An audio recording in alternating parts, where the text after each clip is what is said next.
Hey folks, welcome to podcast number 8, right? Number 8. Podcast. Wait, it's only 8 and we're already confused. Welcome to podcast number 8, the crazy changing world of stock and subscription music libraries. And we've got a lot to talk about today, a lot of cool stuff going on both sides. And a lot to talk about stock music libraries and what's going on with them or what's not going on with a lot of them. And we don't want to make this all about stock libraries because there's a lot of sync stuff going on. And then there's a lot of other stuff going on, which we'll talk about. And I'll go ahead. Well, first of all, say hi, Steve. Hey, everybody. There's Steve. I'm just sipping my coffee here. Still, just waking up. But how was your week, man? What's going on with you? Well, crazy as always. This week has been waking up every morning with classical music. This week I have been working on Beethoven and finishing up a sonata from Beethoven, and then I'm doing several more Beethoven songs, and then Then I might dip my toe into Bach a little bit for a few Bach tunes, and then I'm done with the classical library for my SonyBMG library that I'm pitching this to. I'm really not pitching it to it. He does want it, and so I just have to finish it and then get it off to him to probably choose the songs. There's probably going to be about 20 plus songs in this. Okay. I did it in the correct form where I took the entire sonata, which is usually 3 different tunes. Most piano sonatas are 3 to 4.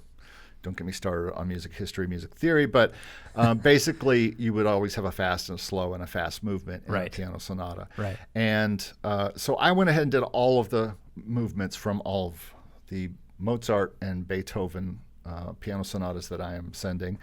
And then a smattering of Chopin piano pieces, and then a smattering of Bach pieces. So he will likely end up choosing the ones that he thinks are going to be the most popular, that people will know when they hear them. And but maybe he'll take them all. I don't know. He can take as many as he likes. The rest will go somewhere else, right? And so I've been working on that this week. I've also been going through the machinations of preparing, finding and considering vocalists for our country album that we are also pitching and sending to SonyBMG, another country album. And speaking of that same Sony library, I found out this week that there are, I didn't know the specifics of when they distribute upfronts. In other words, sync libraries, exclusive libraries, or any library really, has different ways of paying you. Like, for instance, you work with Artlist and they pay once a year, and it looks like that's December, correct? Yeah. Yeah. And other libraries, like the stock libraries we work with, they pay every month or when you reach a threshold. Actually, every library pretty much pays when you reach a threshold. If you probably hadn't reached a threshold of $50 from Artlist, you probably wouldn't have gotten paid anything even for the year, but you exceeded that by a bit. Thankfully, this I thought in my head that this library paid out biannually, twice a year. Yeah. So I was imagining June and December, but it sounds. I asked him this week because I was like, and Jesse always says this on his channel. If you ever have a question about your library, ask your library. So I said, when do you pay? And he said every 3 months. So they pay quarterly. Nice. So I don't know if I'll have any. They also, I believe, have a certain amount. I think it's 50 or 100 before they'll pay any percentage of upfronts. So I know I have something with them, and I know I have some placements because I saw them on TuneSat, but I might have other ones. And if I do, I also know that I've checked out my BMI statements recently, or not my statements, but my BMI catalog, and I've seen where they have gone in and uploaded everything in there of all the songs so far that have been released on albums with this library. So if anything gets reported, it should route correctly to my BMI account. So that's all good. And that's an interesting process because a few of the songs are not right yet. In other words, they haven't inserted themselves as the publisher, which is what they're going to do. And they're only the songs that I already had up on BMI. So I would imagine, I haven't asked him this yet, but I would imagine that it's just a bit of a time for BMI to go through and change that. And they have to kind of tell BMI, yes, we have a contract with them now, and they are going to be we're going to be the publisher of their stuff. And so this is a little lesson to not necessarily put everything in BMI that you are going to try to pitch to exclusive libraries. Everybody thinks, hey, anything I write, I should throw up there. And maybe that's the truth for some things. But, there's this whole question about BMI. Do you put everything up to PROs? Does it help you on stock to not put anything on PROs or to put it there? Does it matter? And if for exclusive stuff, you probably shouldn't go ahead and put it in your catalog, because if they have to put it up, it'll be faster if they go do it, rather than if they have to go back and change the listing that you did, where you put yourself as the publisher or you put nobody as publisher. And so just a little lesson there. And I remember Jesse saying that. And and I think for stock, it's like we pretty much agree that it doesn't really matter. You can go ahead. If it's just in the stock libraries, then go for it. Put it up on PROs. I don't think any libraries have any issues with it at this point, except for maybe some, but I wouldn't want to work with any of them. And as we're going to talk about, it may not matter. Stock may matter less and less all the time. And that's probably what most of our show's about today. Let's see. I also did want to talk about something that happened last night. I got a call I was just sitting around. I don't think it was last night, the night before last. And I saw it was from the taxi people who call you if there's an issue with one of your songs. Like I've called customer support before, and they've called me back, and it read taxi customer support on the phone. So I picked it up, and I thought maybe there was a problem with my account or something. And I said, "This is Eric." And he said, "Eric, this is Michael Laskow, president of Taxi." And I was like, "Well, hello, Michael." And so that was really interesting to be getting a call from him, although I probably pretty much knew what it was about. It was also akin to kind of being called by the principal to come to the principal's office you a little bit. You thought you were in trouble. Well, I have done several videos on Taxi, and the first one did talk about some things that I wasn't crazy about. And the second one that I did it was a slight mea culpa, but not a complete apology or anything. It was just, will I decide to go through with Taxi for another year? And I did, as a matter of fact. Well, apparently 2 things happened. Number one, he had a cancellation for his show on Monday. And if you're listening to this podcast on Monday, I guess that'll be the 17th. He had a cancellation for that, and it's a live show. It's a show on Taxi TV on their YouTube channel that's live. Yeah, and he also saw the videos that I had done. Someone suggested that he look at the videos that I had done.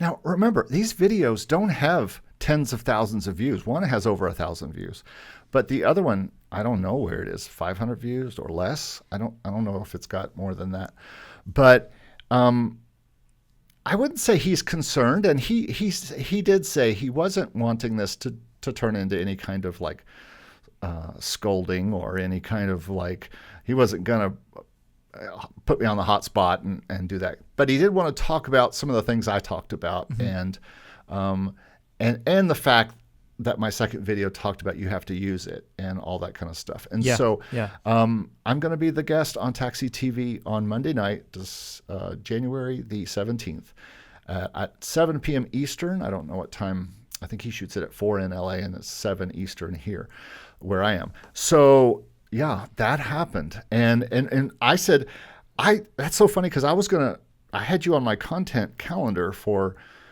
this year to do an interview with. He goes, "Well, why don't I interview you for the first half of it, and then the second half of it you interview me?" That's good. That's a good idea. And so I said, man, that would be so much fun. So I've been writing down questions. He's writing down questions, and that's what we're gonna do. That's awesome. I can't wait to see that. That's funny, because I got to. I just signed up for the the CEO of Motion Array is doing like a public question and answer thing I think that's an hour before that, so that's like 6 p.m. Eastern time or something. Oh, I could be wrong about that. No. It's like 10. It's got to be early. I think you're it's right. 10. It's 10 Eastern. Correct. Yeah. It's 10. That's right. So it's 7 in the morning. I get up early for that, but I thought I'd join that one. But I'll be watching that one too. Well, it's 10 Eastern. Oh gosh, it will be early for you, won't it? Yeah. Yep. I get up early. It's all 7. Good. That's going to be very interesting. And we'll talk about Motion Array here in a little bit. But that's enough news from me. What's going on with you, man? How's your week been? Well, let's see. I had a good week. I just posted up January's course for the Academy today. That's the orchestral remixing course. And I also posted up my orchestral cover of Stay, which is by Justin Bieber and the Kid Laroi. Good tune. I personally like it better in orchestral form. I might be a bit biased there. I didn't use the vocal stem for this remix like I had in previous remixes, so we'll see how that does on YouTube. And this is the same track that I work on in the course, so I'm excited to kind of finally have that one out there. And it was a lot of fun to do. Speaking of remixes, though, I took a look at the analytics of my YouTube channel just a bit earlier today, and I noticed, like, I sneakily changed the title of my remix for driver's license to include Google remix in the title, because as you know, Google did that whole year in search video and whatnot. And so I changed the title of the video, and the views have totally exploded on it. Really? And the watch time. When did you do that? I think I did it like 2 weeks ago. And the watch time for the channel has gone way up, and the subscriber count has gone up too. So that's kind of been a cool little interesting hack. So where are you getting the tracks for these to remix to? Well, people post these. Okay, well, first of all, people post acapellas, like vocal acapellas, on YouTube, which you can download. And I address this in the course because it's a little shady, right? Like you can't post. You're not technically allowed to be posting copyrighted material like that on YouTube. YouTube's is a sort of a weird legal gray area in the sense. Well, it's not even really gray area. It's just long been a platform where people have posted their covers without any real trouble. Now, I think the music industry's kind of caught up to it a little bit, so people are seeing claims for covers, even if they're not using any of the source material from the original track, like the vocal stem, for example. I did not get a claim on the orchestral cover that I just posted up. So I know. Did you get one on the last one? Yep. Yeah, both of them have claims. So they're collecting ad revenue. I'm not monetizing it, any of them. But I did receive a claim, which is, for anyone listening, it's not a big deal to get a claim, really. Right. It's the strikes that you have to be careful about. And you can get a copyright strike if you're using, like, protected copyrighted, material from whether it's video or audio. So anyway, I addressed this in the course a bit, and if you do want to post covers up, there's actually it's not that difficult to get a mechanical license to do that, and it's a little bit more complicated with YouTube because you have to get a sync license too. Technically, no one does that though. People that post up covers do it all the time on YouTube, and the interesting thing is that a lot of the people who own a lot of the copyright owners actually encourage covers on YouTube and have no problem with it because it's a great way to promote the track. So there's different reactions to covers. Some people will issue a claim, others won't. But anyway, well, I don't think they're issuing the claim. YouTube is doing the claim. They have agreements with the labels, and I think that the labels. Yeah, but if you remixed one of my tunes that I have in Content ID and YouTube heard that, they would put a claim on it for me. Right. And then there's the Content ID issue too. Yeah, I guess so. It's all it's all part of. I thought that was the same thing. I think it is. Maybe it's all just a Content ID thing, but maybe what I'm referring to is the strikes, I guess, because I think that labels will issue strikes against some material if they have a problem with covers, whereas others don't mind. I think Rick Beato talks about this a lot. He's a YouTuber who has a lot of issues because he's doing educational videos on popular songs, and he's had a lot of issues with that.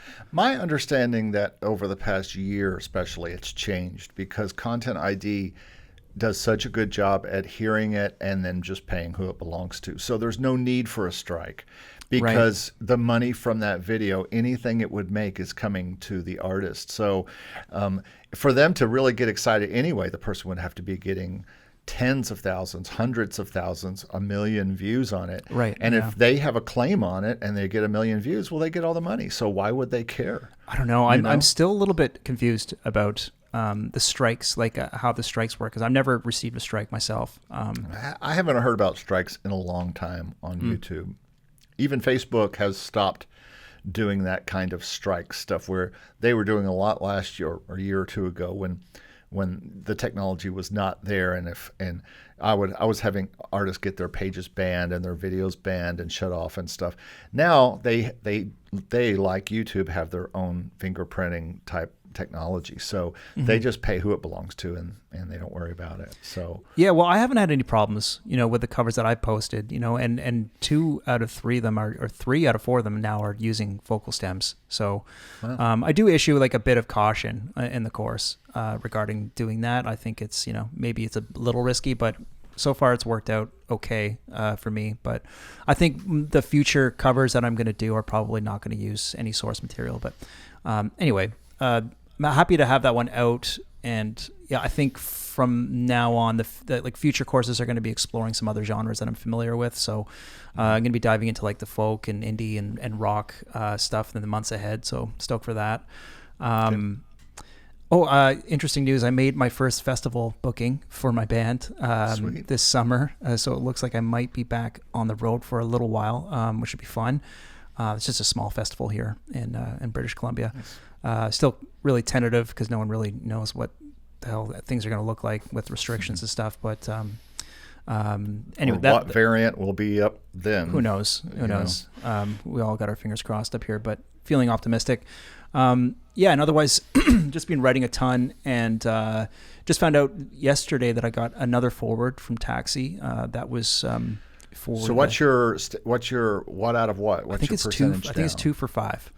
2 for 5. That's great, especially for in the very first month. Now, I hear a lot of people now that are getting a forward out of their first few forwards. Now it might be that we're preaching right for the brief, and people are. That's what I'm doing because so far. The people who are getting those are taking that instruction from the get-go. They're not just throwing stuff up there. Yeah. Well, it was weird. I mean, the one that the two were like, actually the one that I just recently got a forward on, I was not expecting to get that forwarded. It wasn't work that I was particularly confident in. The ones that didn't get forwarded were the ones that I thought would be. So it's always that way. Yeah, it is weird how it's always that way. But anyway, I had a ton of fun writing them, and as always, there's going to go up on stock, the ones that didn't get forwarded. So that's all good. And do you consider Artlist stock? I do technically. I mean, it's not the right word for the library. I guess it's kind of like high-end stock. It's like high-end stock. High-end stock. Or mid-tier library, as we call them on our group. Yeah. Now. But I think it's. Yeah, it doesn't feel like a stock library, right? But it doesn't. Yeah.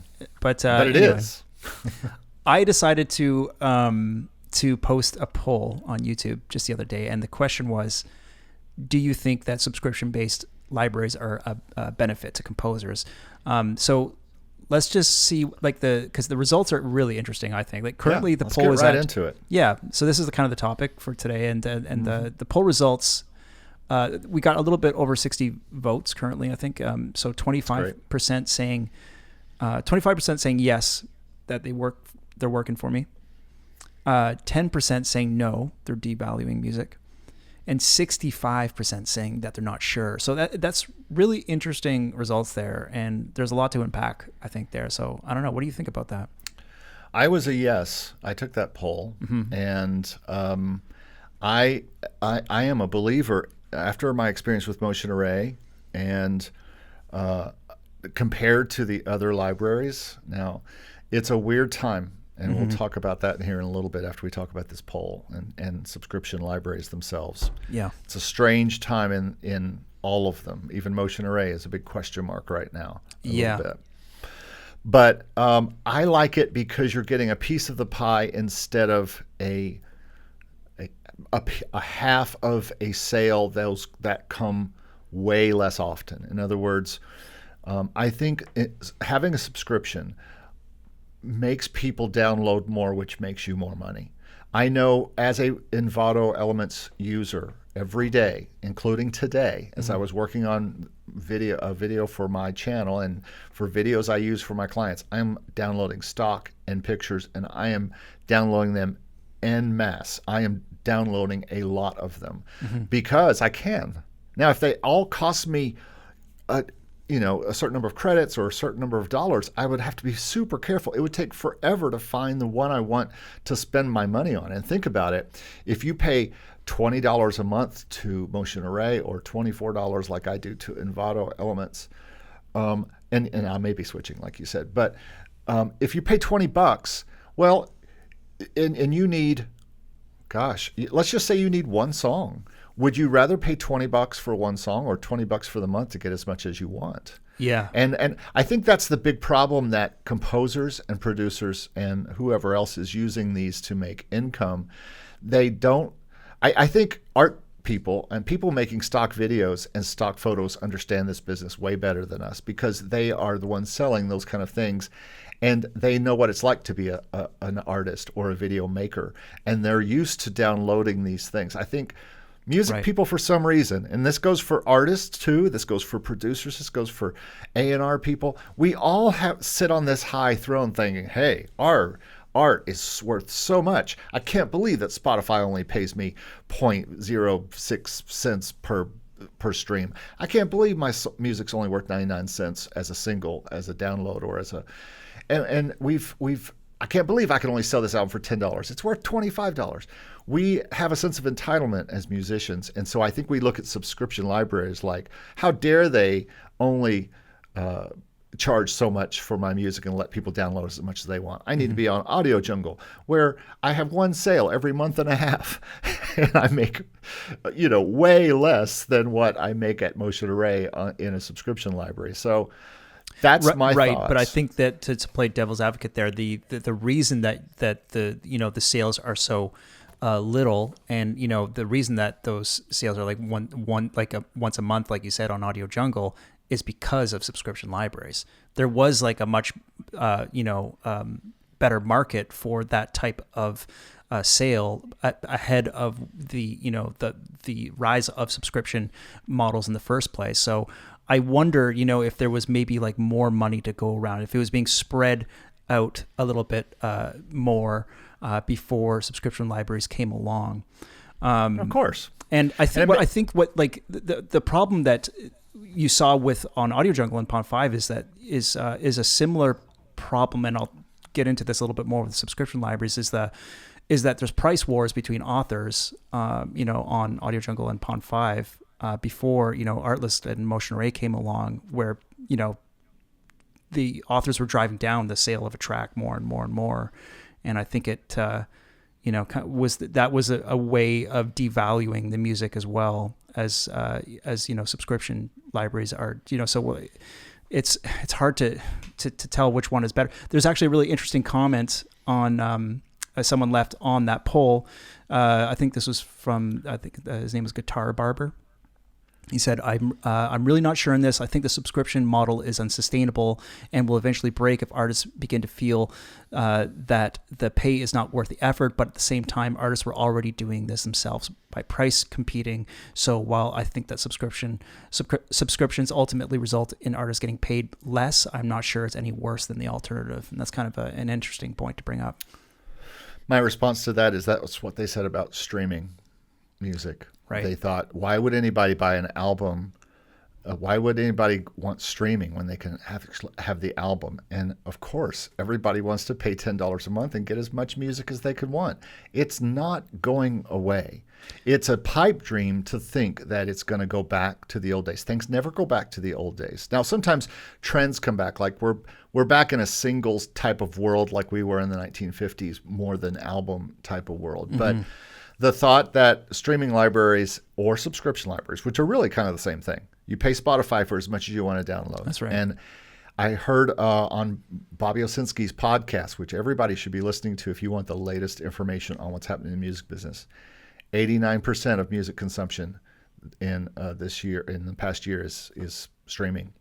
And I believe that's it. Remember, again, those aren't musicians that we're putting this to. These are soccer moms, and these are teenagers, and these are people who don't do music that just want to hear it. Of course they're going to pick $10 a month or $4 a month or whatever they can get it for, and as little as they can spend for as much as they can get. Yeah. So like Walmart or anything like that offers the lowest price for the most you can get, it's not going away. From a consumer standpoint, it makes total sense. I mean, what's happening right now. I mean, we all have to keep that in mind. It's like, put yourself in the shoes of the consumer. You definitely, don't want to be paying whatever amount per, like you said, for photos or for videos. You don't want to be paying per amount. You want to just have, a huge selection and download what you need without having to worry about making individual purchases. It makes a lot of sense.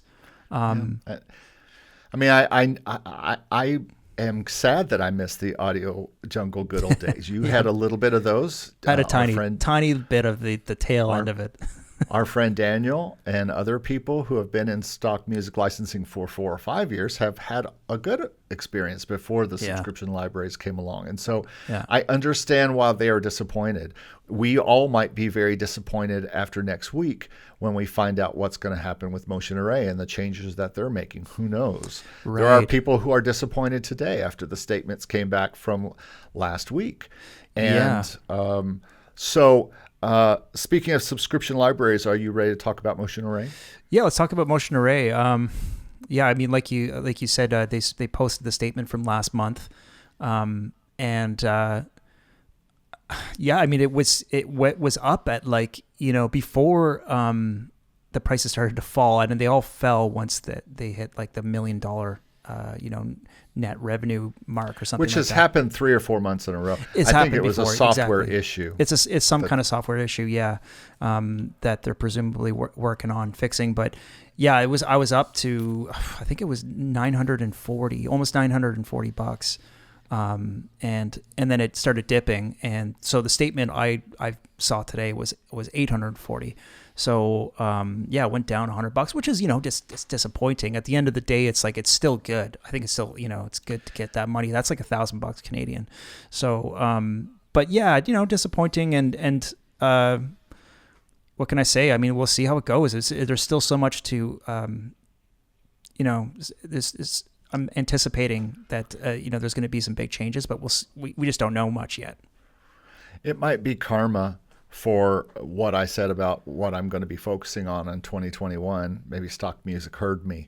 But December was my third worst month of the year. Was it? In all stock, in all my libraries. Damn, so not just in all, but for my grand total and my total in Motion Array, it was my third worst month of the year. Now, to be honest, it's all found money. I didn't make as much as you did on those libraries, but I used them as a dumping grounds for 70% of it, just to put my old catalog in. So it was just all found money for me in a lot of ways. I had a sale today, my first sale on AudioJungle in like a month and a half, and it's a song that's sold there 5 times. It's a funk gospel groovy tune, and it's sold there like 5 times. I don't know why, but still, I look at it all as a gift because it's just something that I can do music for and makes me a little income on the side. But it was a down month, and until I know what's going on with Motion Array. I didn't get hurt as bad as the rest of you, but only because I'd had such a slow month there. I only lost about 20 from the last total that I saw, but I had another client like you lose about 100 from the last total that we saw. Right. And in case you don't know what we're talking about Motion Array and the fact that they are a subscription library that you can put your music up there, and you get estimated payments or income every day as it distributes a percentage to you, and it tells you what percentage of the overall earnings of whatever you are putting up there. And people put stock video up there, they put stock photos, they put After Effects templates and all sorts of things up there. We work in the royalty-free music side, but it tells you how much they've made in royalty-free music, and then it tells you what percentage of that you're getting on a daily basis. Mm-hmm. And they have made a point to tell me that's an estimated total. That's not the total. So it may be that at the end of the month when they do the final tally that it might be different. And it has been, but never $100 different. No, it's quite a shift. Yeah. So that's what's going on, and they have shut down the ability to see those numbers since about the 1st of January, I guess, right at the end of December is when that shut down, like right before the end of the year, and we still don't have that. I'm assuming that we might see that next week. Did they say something about the 15th, posting it up on the 15th or something like that? I didn't see that part. But there is a Motion Array kind of Zoom or something. Slack. There's going to be a Zoom meeting with the CEO. So, I imagine there's going to be a lot of people with a lot of questions. He's going to be fielding a lot of questions. That's going to be interesting. Also, Monday is going to be an interesting day for me and for a lot of people. Dude. So we don't know what's going to happen with Motion Array. They've got a new way of paying people, which is similar to the way they used to, a portion, but higher earners earn more. I would assume that was the case before, but I thought so too. I think it's it's a bit convoluted the way that they explained it, but it's sort of a tiered system. Based on certain thresholds and percentages. So we'll see how that plays out. And then we've got a little bit of uncertainty there with Motion Array, and then we've got a lot of uncertainty still with AudioJungle and what is happening with that company. They have basically shut down since about May of last year the ability for anyone who joins to start to put stuff up. Now, those of us who are have been on there before that, if you were an author before that, and they gave people ample warning. It was like a month and a half. They said, we're going to shut it down. Mm-hmm. So if you want to become you want to be able to put music in here, you better get in before this shuts down. Mm-hmm. But I had been in for a few months before that, maybe 5 months before that. And AudioJungle did well for me. It was my second highest earning library last year.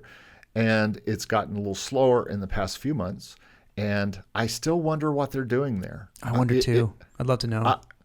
My dream, I think I've told you my dream, is that they just invite us all to Envato Elements and they shut AudioJungle down, and I'd be fine with that. If from their perspective, I don't know why they don't. Well, I think,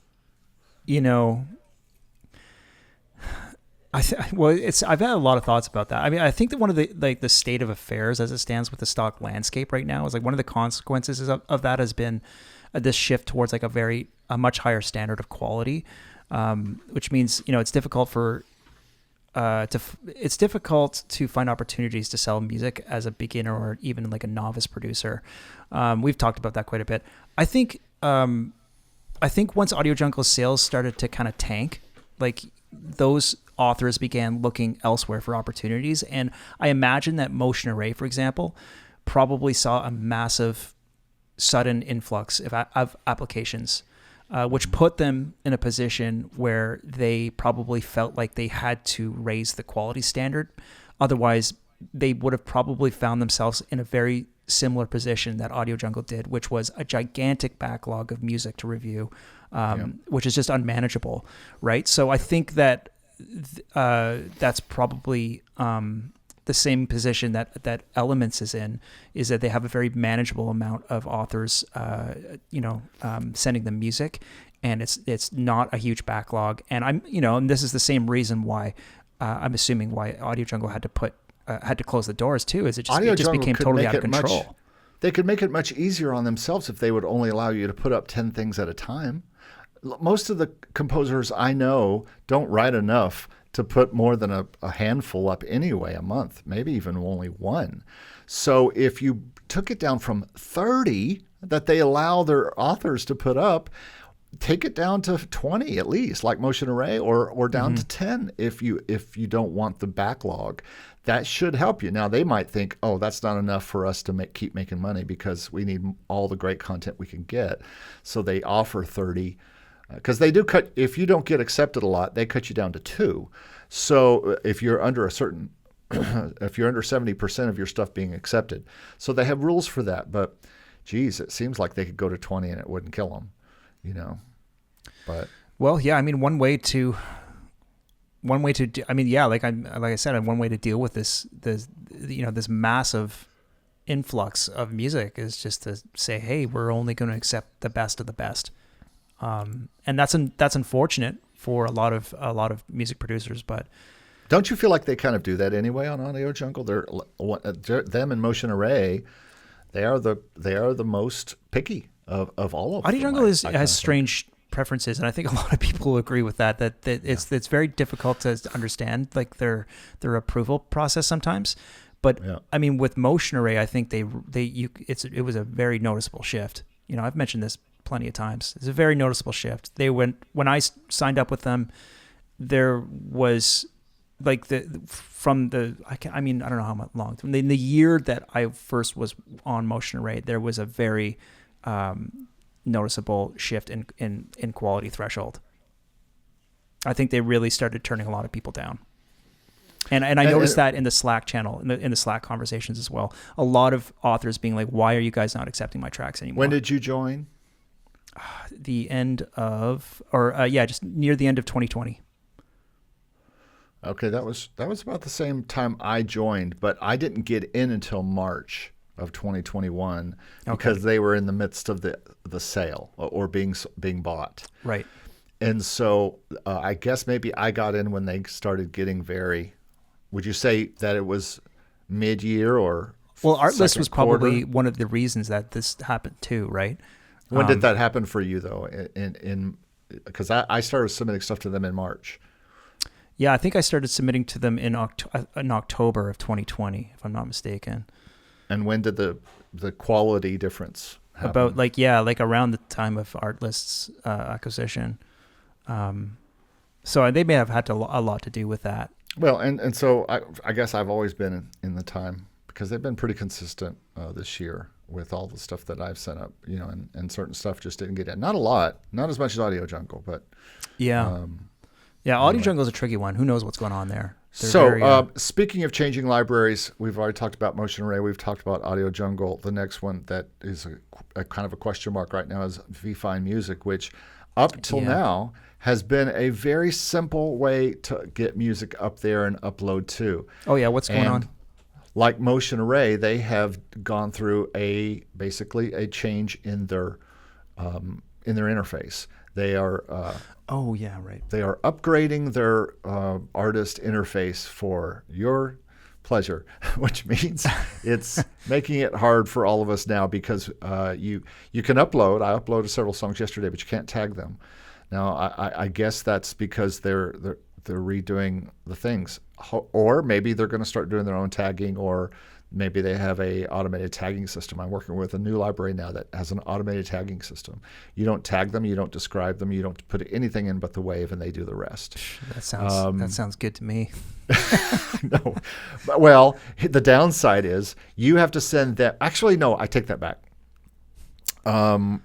No, that's right. There's another library I work with where you put the file up, and then you send them a zip. You send them a zip file, and then you have to send them a PDF with all the songs and their tags and their descriptions and their BPM and their duration. It's a little funky. So we'll see how long we stick with that one, if it pays anything ever, and if I am entering all my new libraries, by the way, only with corporate pop and stuff like that. I'm not really putting any extraneous genres in yet. I'm not putting piano stuff in. I'm not putting jazz in. I think that's a good call. I think you're going to see a difference in sales. I'm trying. That's one of the kind of pushes this year with stock is 52 songs, a song a week, and each song is going to be more on the pop side or the corporate side, or might be folk or something, but it's going to be a very popular sounding type of thing, and not overt genres like I have been doing over the past year. Again, a lot of stuff that was just sitting around anyway.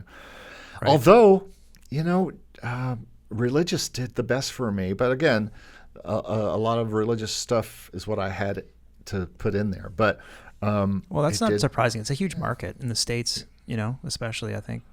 Yeah. So that's a third library. There's also another library that's going through changes, and that is, what's the other one? Motion Elements is going through changes. I made my first $2 and something from Motion Elements. They have switched to a subscription program that's a little bit different. But there's a bigger library I thought that was going through something. Who was it? Well, I can't remember right now. But it's just a different day right now. If you're just starting in stock, I'm sure it's very frustrating to try to get going with everything right now. Yeah, no kidding. It's a weird time. I think what worries me is a price war, or like a race to the bottom kind of situation. Because what I predict we'll continue to see is that subscription prices will be driven down slowly.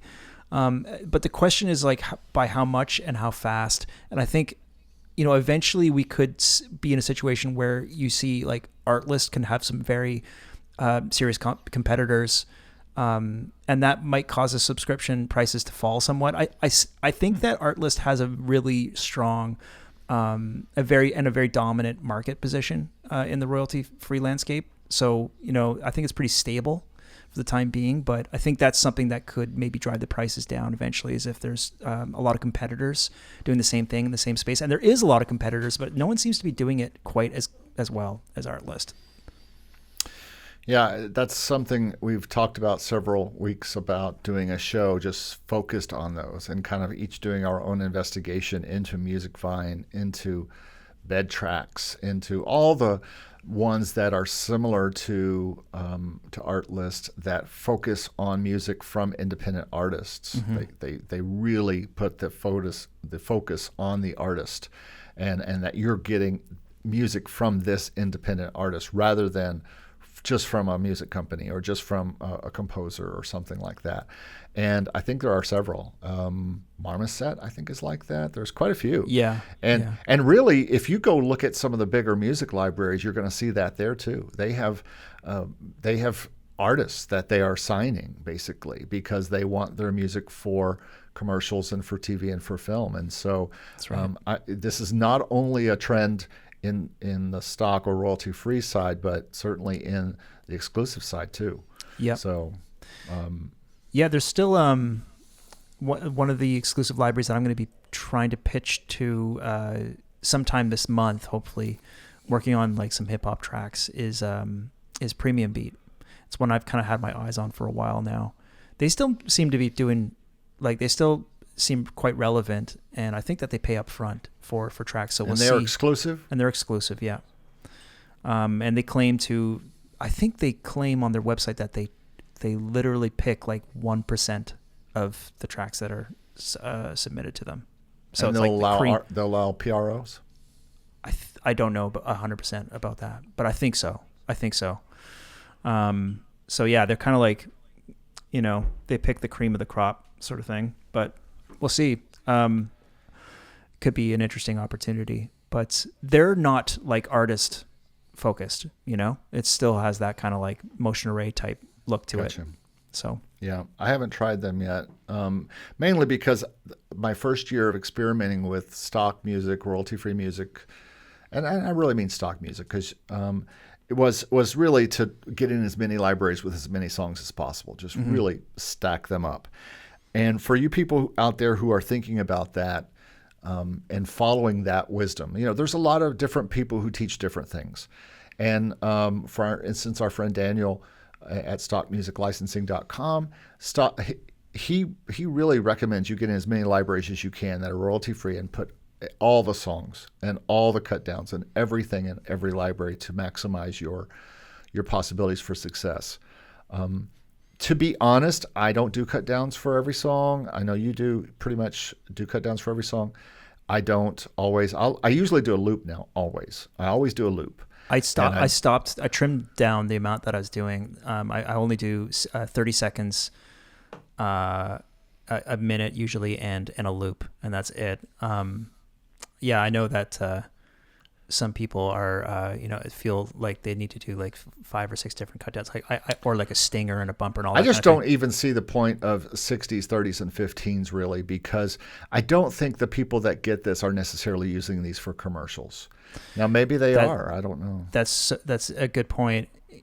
Just an interesting fact too is that like Artlist doesn't want any cut downs. The only alternative edit they want is an instrumental if you are sending vocal stuff. So I thought that was interesting because when I applied to them, I was like, "Oh, should I send you all my edits?" They're like, "No, we don't want them." Yeah. I'm running into less and less people. This other library I just signed to that says we'll take a few. You can send 1 or 2, but we don't need 10 on every one. Yeah. And I find most of them ask for a loop.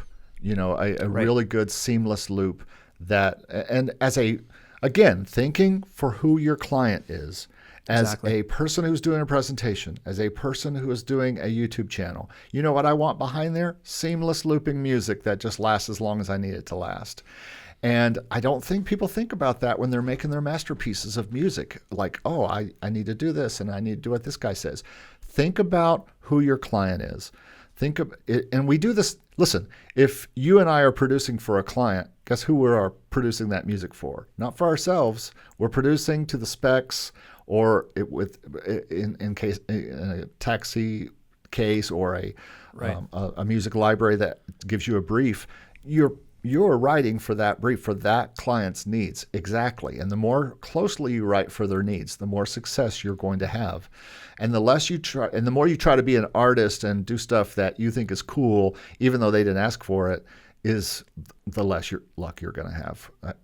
In music in general, for use. In other words, music that you're writing for someone else's use or for a client. Yeah. Yeah, it's hard to grasp that. I think there's a lot of like selfish desires when we're writing our music, Well, no, it's artistic. We're artists. Yeah. We're all artists at heart. You can say, "Oh no, I'm a composer, or I'm a producer, or I am but we're really artists. We like what we like. I think it's fun to write with limitations. I think that's it's an interesting challenge. Yep. I like the idea of the guidelines that the brief presents to you, and like you writing within this narrow scope. It's like, hey, that's got to be these things. Go for it. Speaking of that could be an interesting challenge for you. Say, I need for this month's challenge. You can only use the sounds from your DAW. You can't use any other samples from any other manufacturer. Man, that's a great idea. I think that's officially going to be February's challenge. That's a really, really good idea. Now it's going to be great if you have Logic. I don't know how good it's going to be if you have Reason or if you have Ableton. Ableton's great. I think Ableton has probably the best stock samples and stuff. I don't know if it's better. Could than be Logic. wrong about that. Logic's pretty good. But if you're with GarageBand, if you're with Logic, if you're with Pro Tools, and almost any software you buy, they're going to send you some things. Maybe you could say, if the software was sent when you bought the DAW with it, like you got $mini-grand as part of your Pro Tools package, that's allowed. But no, you have to list the sounds and where they came from so that it's thing. So speaking of challenges, where I haven't got to the thing yet. Am I out of time? The scoring challenge? No, you still have time. Anyone, man, and by the way, the submissions that I have so far are so cool. I can't wait to do the live stream. This is going to be fun. It's going to be so fun. You should join me on that live stream. We'll do it together, and just watch them, because it's been so entertaining to see all the different styles that people are sending them in, because there was no guidelines in terms of genre or style. It could be anything. So we have all sorts of different styles. And what's the deadline for that? It's the 25th. So you could send it to me. You could send it to me the morning of the live stream if you wanted to. I'll feature it. But preferably by the 25th. Awesome. That's going to be fun. I'm going to probably do that this weekend. The live stream is on the 26th. So it's 30 seconds. So it's it's not going to take you too long, hopefully. And again, if you're just listening to this podcast for the first time, we're talking about the challenge for Steve's Production Music Academy. He offers the people who are involved in that academy to do this challenge every month, and usually the challenge is centered around this week. It's a trailer scoring challenge, and last month it was Christmas. What was it? Christmas tune last month, and then next month will be the DAW. The stock DAW challenge. The DAW challenge. I love that, man. I love that. That's a great idea. Only stock plugins too. Only stock plugins. Only stock sounds. Mm-hmm. That's it. And you have to prove by sending me like the at session 100 file. audio. We're going to require a screen capture. Yeah, we're going to need a screen capture. Exactly. Oh man, that's going to be fun.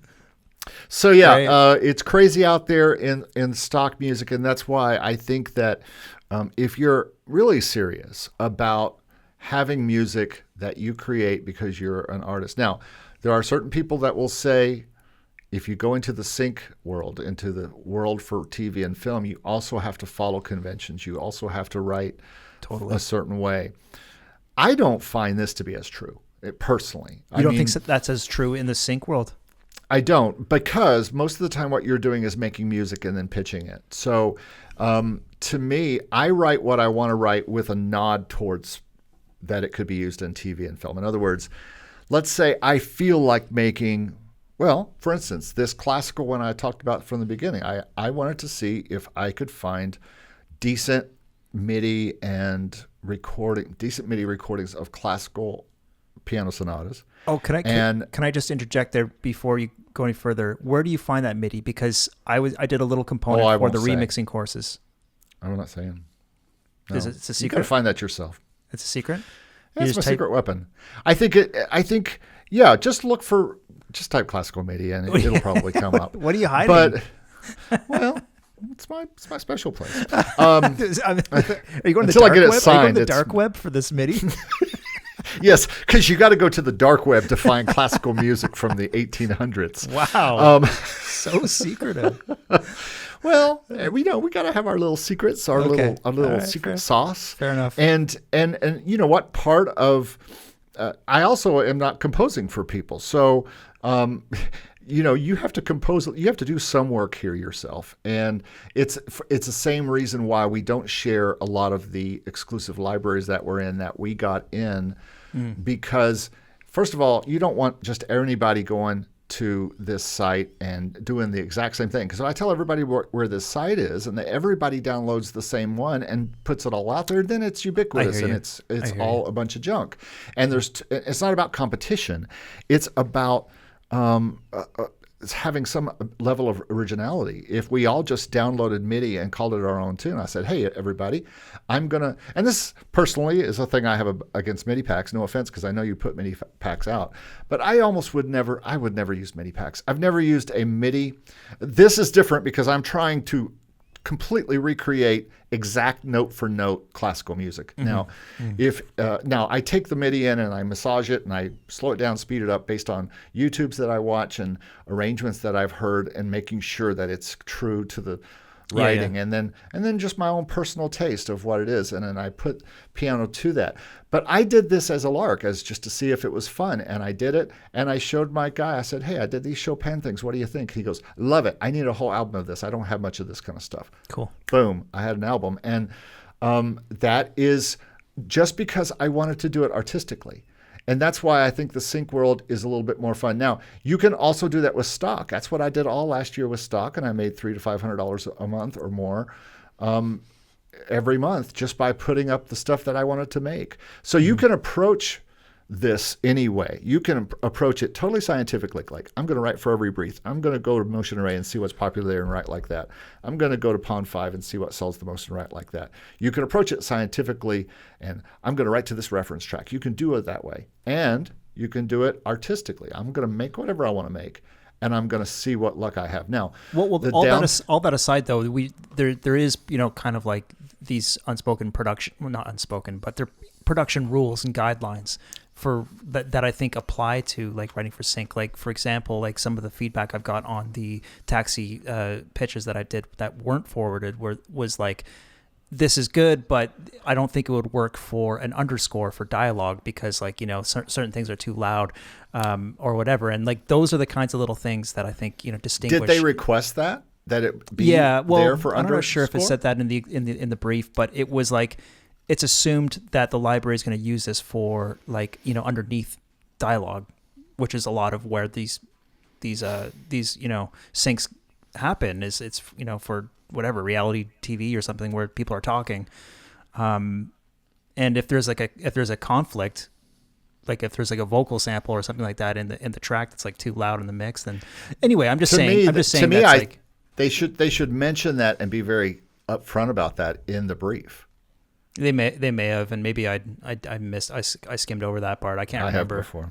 Yeah. But just saying, like, that there's some kind of general guidelines for writing for like production style music, and like I think that would be kind of like an example of one of them.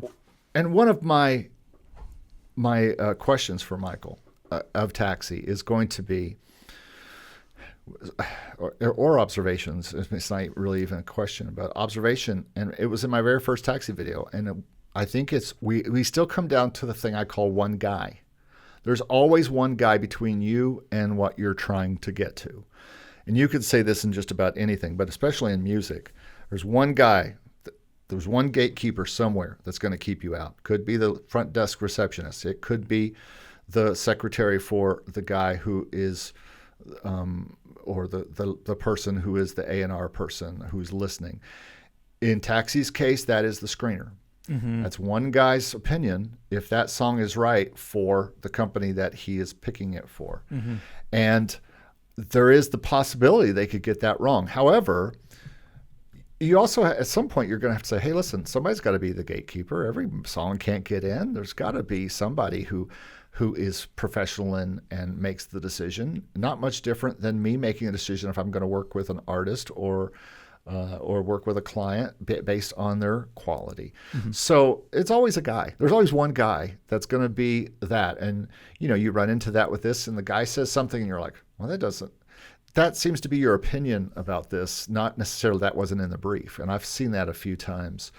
But again, that's the music business. It's always been like that. There's never been a time since the time of music labels and music business that there hasn't been a guy going, yeah, that's the song we want right there, And that's just been the music business, and it's going to be that way at any library, Motion Array, AudioJungle, exclusive libraries, Taxi briefs, anything. There's always going to be one person going, yeah, I hear that, or no, I don't hear that. And it's a human. It's not like, this is a human. Maybe they had a bad day. Maybe they just don't like the style of your track. Like maybe they're having a bad day and they just weren't ready to like your track for whatever reason. There was a time I thought AudioJungle was somewhat automated, like robot. I always thought Pond 5 was automated. Like they had I just thought. I would do experiments to see if I used the same name for Pond 5. I would do Pond 5 first, then AudioJungle. Uh-huh. And it seemed like if I did the exact same name at AudioJungle that I did at Pond 5, it would reject it. But if I used a different name for the same song, it would always accept it. And it just seemed like that for a while. I don't know if it stayed that way. Because, they like them named differently anyway, as it turns out. Pond 5 likes the actual name of the song. Right. AudioJungle prefers a more descriptive name of the song. Yeah. And so. Yeah, don't get me started on that. Yeah, so getting back to sync libraries for a minute, exclusive sync libraries where you're really focused less on making music for YouTubers and corporate presentations like you are in stock music, like stock music listened to. Not that places like Artlist people aren't finding music for TV and stuff there. I'm sure they are. And as we know, there are broadcast uses that we both have been paid for through Pond5, through AudioJungle, through these things before. But for the most part, when you're writing for stock music, you're writing music for people making videos, for YouTube presentations. Videos. Yeah, almost probably a but huge majority. Sync libraries, these libraries that we talk about sync, and different people would call them different things, but we'll call them sync libraries, are looking to sync music to television or film or advertising or gaming or some usage like that. And I just think that's a better, longer game. And as I've talked about since the beginning of this year, that's kind of more of my focus. I still want to keep my catalog up in stock world, but I think sync is where you need to be aiming. Now, stock, I continue to think it's a great way to start. I think Pond5 is a great place to start. As a matter of fact, one of my next videos is a video about Pond5. Talk about how to use it, how to sign up for it, all that kind of stuff. Cool. And why you should start with Pond5, no matter almost who you are, if you're into the stock game. I have a lot of reasons for it. So I'm going to go through that, and that's going to be one of my next videos. But I've also got a couple of videos that I've already taped that I need to get out. But and then, of course, I might chop some of the taxi interview off and put that on my channel too. Who knows if he'll allow that. So I think that stock libraries are a great way to start. If you're listening to this podcast or watching this podcast and you are wanting to get into licensing, it's a great first step. Yeah, the opportunity is still out there to earn money on stock, and I plan on putting my best foot forward this year and trying to maybe I'll try to double what I made last year. I still think there's plenty of opportunity. Hopefully, Motion Array will continue to be a good source of income. Hopefully, the same thing can be said for Artlist. Yeah, I mean, I don't know about AudioJungle. I still haven't. It's we're 2 weeks into the year. I haven't uploaded anything to AudioJungle or Pond5 or anywhere else, but I will get to that eventually. And I have a bit of an announcement here concerning composing for licensing, composing for sync licensing, stock licensing, really for any kind of thing. I started the first video on my new channel. I haven't released it yet. I've actually made the channel. The channel is called Hello Composers, and that is going to be the name of my writing channel, which is going to be just kind of like a companion channel to make music income. It's more for the side that I think is really missing in this. I think you are the person, anybody who does production and talks about how to make music for sync licensing or for briefs or anything like that, which you do, but you're doing it a little bit more on the production side, like here's how I produce it, rather than here's how I technically write it, here's what chord I start with, here's the second chord I go to, anything like that. Yeah. This is a little bit more basic like that, about why I make the musical decisions I make, the compositional choices I make, trying to put that, you can't see it over here, but that master's degree in composition to use a little bit until I get a job teaching it. I'm going to just make my own teaching of it and put it up there, and it'll be at the piano, and it's not going to be necessarily in here. So I may show a little bit of what my composition looks like on Logic if it's, but I'm going to be talking about tunes that I've written years ago that I don't have access to anymore. So and then showing videos of them or putting them up so that people can hear them. But the kind of goal is to write a song and then or show how I wrote the song, the reasons I chose those things. And I used to think that this was dumb. Who would care why Beethoven chose this chord and then this chord and this chord? But I find that there are a lot of people, speaking in Discord, that want to know that. They want to know more about the fundamentals of songwriting. They just don't. They're interested in it. They're interested in knowing how to write music, and a lot of them really don't know as much as you would think. Just because you have a keyboard or a guitar doesn't mean you really know how to put chords together. And, I'll certainly tell people, and my first one is actually on corporate music. And it tells the whole story of me ripping off your song. And basically why I chose to make the decisions I did. And different people will make different decisions depending on who they are. But you probably know more about the composition than I do. My own. Well, whether I do or not, again, this is just like my Make Music Income channel. This is just a channel about how I compose. It's not how you should compose. And I think by watching other people do different things, you learn from them. And that's what I've learned from making this channel for these past, 6-7 months now, is that people are learning from my experience. I'm not teaching them you got to do it this way. I'm just sharing how I did it. And people are finding value in that, and I think that's fun. Rather than coming in with empirical knowledge and saying you have to write this chord and then this chord and then this chord. Yeah. No one wants that's that. No, I'm wishing you luck with your second YouTube channel, my friend. I have all but given up on having a second YouTube channel. I absolutely do not have time for that in my life. You've kind of got several in your same channel. You've got your music, and you've got that's the conclusion I've come to, is that there's no way I have time to manage 2 channels, so I just kind of throw it all into one, and that's the way it goes. For better or for worse. And that's not only the only one I'm doing. I'm also revamping my label YouTube, which has close to 300 followers or subscribers, and trying to kind of awaken that crowd of people, which are artists. So I'm speaking to artists over there, speaking to people who want to make money with music over here, and composers over there.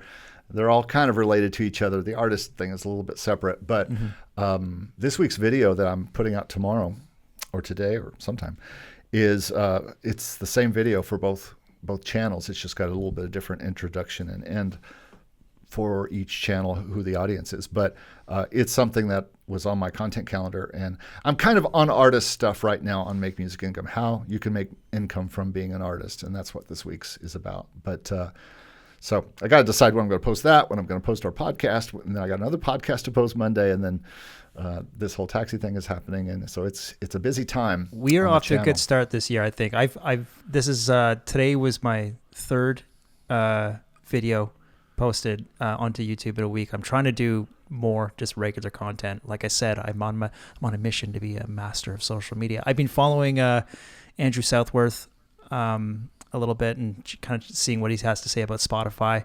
So that might be something I might touch on. That's part of this week's video, by the way. So wait, before you do that, watch this week's video, because I talk about Andrew and Tom in this video. And then I have an interview with Tom that we've already taped, and which will probably be up next week.